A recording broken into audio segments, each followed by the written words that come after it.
Hello and welcome to this week's IG Live. Today we are talking to Anneke Forzani. She is the founder and president of Language Lizard, which is a publisher of books that are bilingual books and bilingual materials for the classroom and for at home. And we're going to be talking about how to create inclusive classrooms. Hello. And why bilingual materials are so important to making all students feel welcome in the classroom. So hold on just a minute while I get her on here for you.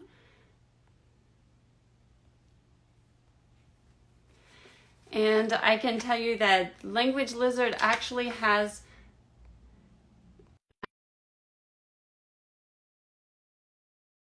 so while it is becoming a little easier to find books and lesson classroom materials in some of the major languages, say like Spanish, they focus on ones that are not so easy to find. Hello, welcome. Hi, thank you very much. Thanks for having me. Well, I was just talking a little bit about Language Lizard, but why don't you tell us more about it? What is Language Lizard and what inspired you to start it? Well, Language Lizard is a children's book publishing and distribution company, and we offer books in over 60 languages. As far as the question for what inspired me to start the company, that was actually a lot of things coming together. So kind of an interesting story for people who are maybe trying to think about how to combine hobbies and interests with potentially a job. And I'll be honest, the interest and experience with children's books really started as more of a hobby. I had a young child, lots of nieces and nephews. I always loved cuddling up with them, reading children's books. Plus, I came from a bilingual family. And initially, I never thought I'd become a bilingual publisher. I was actually working in a corporation. And I just felt like I needed to do something more creative with my brain. So I took some classes in children's book writing and graphic arts, etc. But it was more just to spark the creative parts of my brain and do something different. That said, at an earlier job, I had done some work with customers in the Polish, the Russian, the Arabic, and the Hebrew-speaking parts of the country. And I recognized that so many of the companies were not meeting the needs of those ethnic groups. I just kind of had that in the back of my head. And in addition to that, I was always interested in languages and other cultures from a young age. So I was also interested in linguistics. So I was always reading like research about language learning and how important it was for children to build literacy skills at a young age. And all the research at that time was showing that children would actually learn their second language. So in this case, most of the studies were the second language was English. They'd learn it better if they had a really rich literacy experience at home. So even if it was in a language other than English, so it would really help them build literacy skills reading in any language, because many of the skills would transfer from a first language to a second language. So as I was reading this, I was kind of thinking about my work with the various ethnic groups in the US, and I realized that while we understood the importance of reading books in the home language, those books were really not readily available in the home language of many children. So that's really kind of what inspired me to build Language Lizard, to try to find a way to sort of rectify that situation, to make more language books available throughout the country to kids whose home language is, not just the most common spoken languages. That's so interesting because I want to go back to the point about because I think that's something a lot of people may not know is that having like you said, a rich literacy experience in any language is helpful for learning English, because I think there are a lot of immigrant parents who think that they need to only speak English at home, only read English to their kids at home so that their kids will be successful in school in English. And I know we had a campaign, this was a few years ago in California, trying to make sure people know that that's not the case. You should sing, you should talk, you should read your kids in the home language. But that's an important message for people to have, because sometimes they feel like they have to just speak in English or read in English for their kids to be successful in school. Yeah. And I think that is like one of the most common myths, that we're constantly trying to break that myth. That you have to just speak English, because really so many literacy skills transfer: phonemic awareness, cognates, et cetera, and then just that interest that you're developing as a reader, as a young child. So So that we tell that all the time, and have the teachers we work with tell that all the time to families. It's like, doesn't matter, just read with your child, just read. Doesn't matter the language, just read. And so yeah, that is important. Never mind all of the, I mean, aside from all the benefits to being bilingual, then, you know, of course, and the learning Exactly. and the culture and all of that, but just in terms of language learning, learning English, it actually is beneficial. And so you talked about how Language Lizard really supports young language learners in the classroom. So how are you making how is Language Lizard helping the new immigrants who are learning, speaking a language other than English at home? How are you helping them have a better experience in the classroom and be more successful at school? Well, when we built the company, one of the goals was to offer more than just a book that might take, say, 5 to 15 minutes to read. We really wanted to create with the books. We wanted to create a sort of a rich literacy experience, a rich learning environment, and at the same time, we heard from teachers who were saying that it was challenging to get new immigrants or refugees to participate in class, not just for language reasons, but also just for feeling, self-conscious and uncomfortable.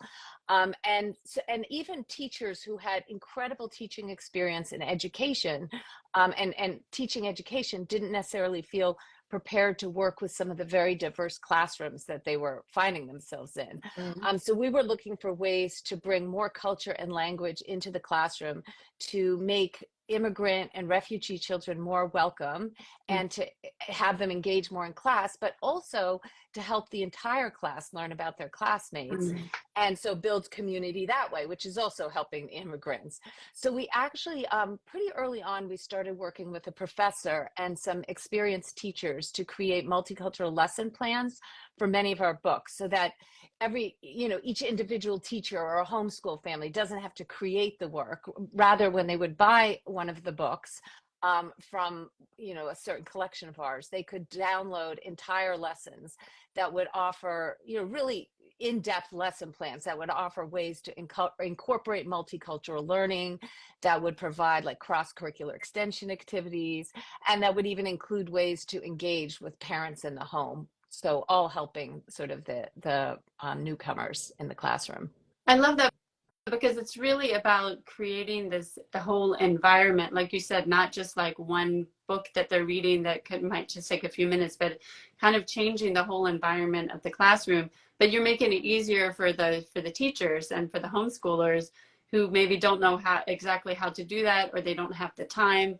And so it makes it very easy for them to kind of to do those activities. And I know you've written, we work together on multicultural kid blogs, and you've written some wonderful articles for us about some of those things that you wouldn't think about. If I remember right, one of them was about doing measurements Right. in the Yeah. classroom. So like a math activity, and you wouldn't think about how to bring in cross-cultural awareness into a math activity, and yet you do. And it's so fun, and I think is really engaging for kids. But to go back to when you started your business, so here you have this vision of what you'd like to do. How did you go from having this idea to actually making it into a business, into a job for your, like you said, going from having it be a hobby into having it be more of a business for yourself? Yeah, that's a great question. So I definitely let the idea percolate for a while. I didn't jump into it. I was kind of thinking about this for a while. I started to do some research into sort of what was already available in terms of bilingual materials, how accessible was it, how interesting was it. And then I started to go to some conferences, both more industry conferences like Book Expo America, but also some teacher conferences to kind of learn more about what was needed. And I did make some great contacts over a period of time that helped me move forward. I also learned pretty quickly that while I really enjoyed the graphic arts classes that I was doing also for fun, I was definitely not the best person to illustrate or to design my website. That's, fun, but definitely not my strength or my skill. However, with all those creative classes I had attended as a hobby while I was in my other job, I had made some contacts that were able to help with that in the early phases. I also had a teammate from a previous job who was in a place where she could help me with some of the logistical parts of the job. So basically, as I was making connections and thinking more and doing some research, research. Then I finally had an opportunity to take kind of a package from my other job. And that helped to provide me with some of the seed money that I needed to start the company. And then I felt, really ready to move forward. And then even at that point, I was then, attending more industry conferences to start spreading the word about the company. I had a lot to learn regarding like search engine optimization work. And I was fortunate. I had some very good word of mouth pretty early on. But, kind of a combination of reaching out for helpful resources, learning new skills, and then kind of over time building the company. Was there anything that surprised you or that you wish you had known before you got started? And sorry, I didn't Um, ask you this yeah, question ahead of time, that but that's okay. I think what surprised me early on, when we first were like attending conferences with materials, were just some of the languages that were needed. For example, I remember one of the early ones. All these teachers started coming, and this was in New Jersey, and a bunch of teachers started coming to me and saying, we need Haitian Creole books. We need Haitian Creole books. And again, in my previous job, I had exposure to a lot of different ethnic groups. I knew there were big ethnic pockets, all around the country. But I personally had not really been exposed to that particular community.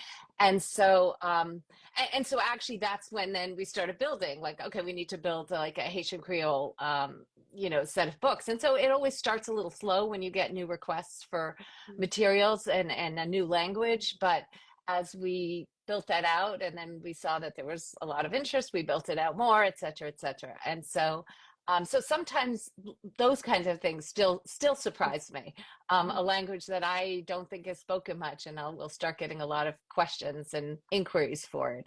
And if we get enough inquiries, that's when we decide, hey, let's move forward on a new language. So, I think you probably have a treasure trove as far as linguistics. People that study linguistics, you probably know where all the pockets are of different populations because of where you get requests from.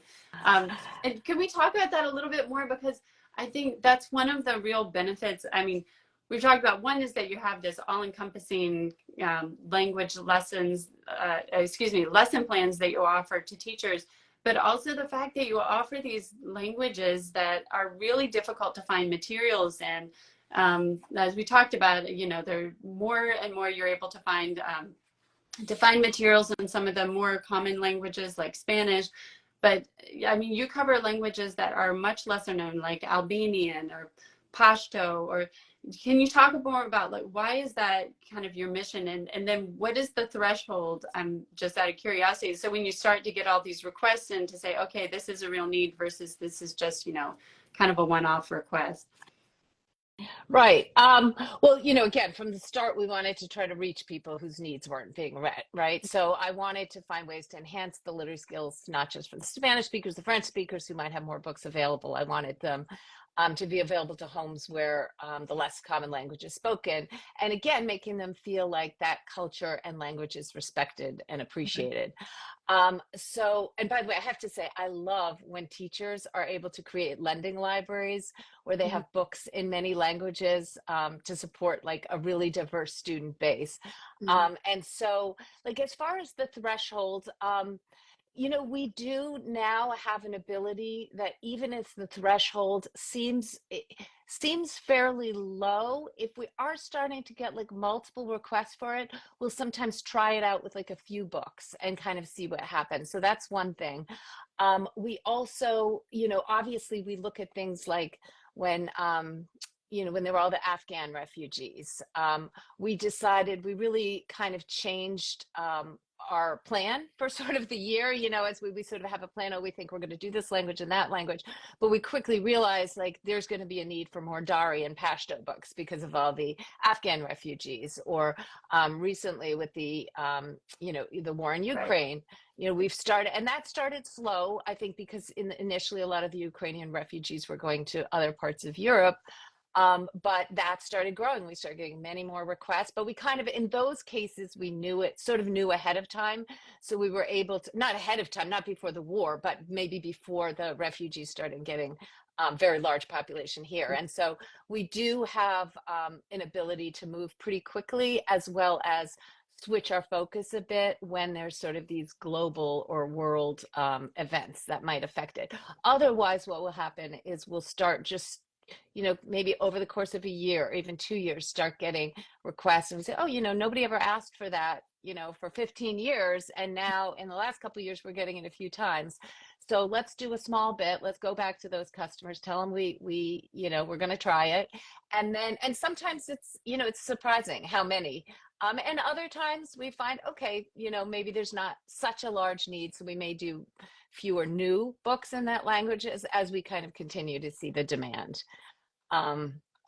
So yeah, and I think it's really, you know, people talk about like mirrors and windows books where Hmm. people can see themselves represented in the stories, where they can also learn about others through stories. And that's super important.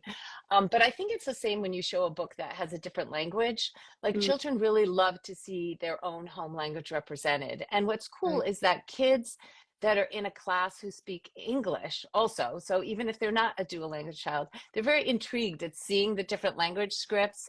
And then they also start learning more about like the children in the class, and they start learning more just even about this concept of linguistic diversity. A lot of kids, before they see, say some of the let's say the Afghan languages or some of the Indian languages, don't even realize that there's scripts Right. outside of our romanized script. And so it's really interesting to see how they that they kind of learn and grow that way.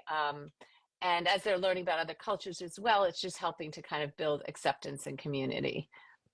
Right, and to build that awareness, like you said, and spark that curiosity. Suddenly, they want to know more about the other kids in their class and their culture, and so it's kind of interesting, this connection between the linguistic diversity and just general cultural diversity, because I know that's something that you guys really make sure to incorporate in the books, is that the books are multicultural as well in terms of the children that are represented or the themes. So it's you have the diversity and the languages as well as showing cultural diversity. Why was that something important as opposed to just, taking a book and translating it into multiple languages? Right, right. And we do have a mix. So sometimes we will Mhm. just have a very familiar story that kids will need that might just be translated in different language. But we Mhm. also, especially when we're building lesson plans around it, we do like to have sort of these multicultural themes in many of the materials. Um, so I want kids to be interested in the people around them, and the world around them. I want them to like want to learn more about, say, the quiet child, the quiet student who's looking at a book with a Mhm. different script, or maybe whose parent brings them in, the parent looks a little different. I want them to realize that differences are positive, that the world is more interesting with differences, that diverse people can look at problems differently and come up with better solutions. In fact, one of my favorite pages. I know we're running low on time, but I'll just show you one of my favorite pages in our book is this page here, and it says "We see things differently," and it's a picture of two children drawing like a vase of flowers. And it's a really simple book, but we've had teachers from like kindergarten through middle school use it because it's a springboard to talk about how we're all different, yet we have so much in common, and our differences are a strength. So if you're talking to a young child, you can look at that page and you can talk about it very literally. People see the same thing and they're going to draw it differently. But as kids get older, you can talk more theoretically. How can we look at the same thing and see it differently? Is that a good thing? How is that challenging? Why is that challenging? What opportunities does that present? And so like even sometimes these super simple pages and simple concepts, you can get into a really interesting conversation about it. And that's the kind of things we try to draw out with like all the activities and the lessons, but also try to draw it out to get kids really thinking about diversity and other cultures and things like that. I love it that it works for so many different age levels. Like you say, like you can think about it for younger kids, like in a very concrete way, and it's something they can really understand versus getting more abstract and theoretical with the older kids. Yes. I think that's really brilliant how you work that into there. And so tell us, I know we've talked kind of about books and lessons plans, but what are the other resources that you have available on Language Lizard? Like I know you have talking books and you have all these different collections of books. So can you tell us about that? Yeah, yeah. I'll try to kind of summarize it. So obviously our big thing is bilingual children's books, and we're probably by the end of the year be at 70 languages. So that means, and they all have English too. So that means a teacher could find the same book. Depending on the book, it might be in 15 languages, it might be in 40 different languages. And then we have this collection that we call the Language Lizard Premium Collection. And that's the one that, as we build the book, we also build out the lesson plans, fun activities for kids, worksheets, English audio they can listen to. Some even have videos that go with the book. So like our book about musical instruments around the world has videos where kids can actually hear each of the instruments. Then there are other books that go along with something called the Pen Pal Audio Recorder Pen, and that allows students to use a device to touch the corners of the page of the book and hear the book either in English or in a second language. And then there's interactive charts, posters, our teacher's manual that helps teachers working in diverse classrooms, and then just various other items to support diverse classrooms. But those are kind of some of our main ones. And so where do you see Language Lizard going next? I know you said that soon you're going to be up to 70 languages. So that makes me wonder. So what are some of the biggest ones that you're adding? Some of the newest ones, well, very soon we should have Mongolian. Wow. And probably by early next year we'll have Khmer. And then of course we're also building up a lot of the collections of many of our other languages, and there are some other ones we're really trying to build up. We would love to do some more in Navajo. We're struggling a little bit finding the appropriate translators for that, finding really good translators. So if anybody hears this and knows of a great Navajo translator, definitely email us, info@languagelizard.com, because we are definitely looking for that.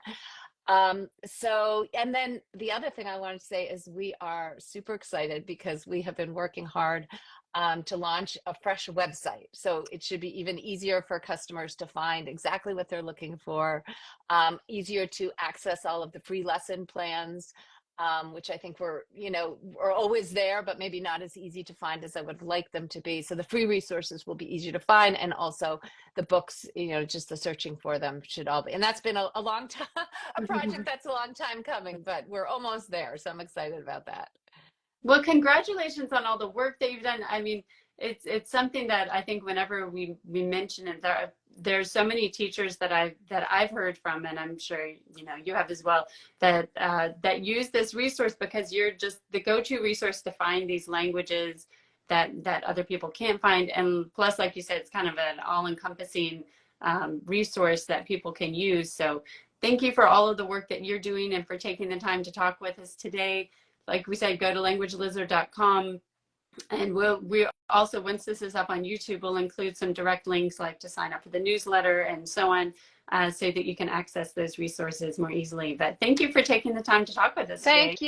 Thank you so much, Leanna. It was a pleasure. All right, bye everybody. This will be up on Instagram in just a few minutes if you're joining us late, and later on our YouTube channel. Bye everybody. Bye. Thank you.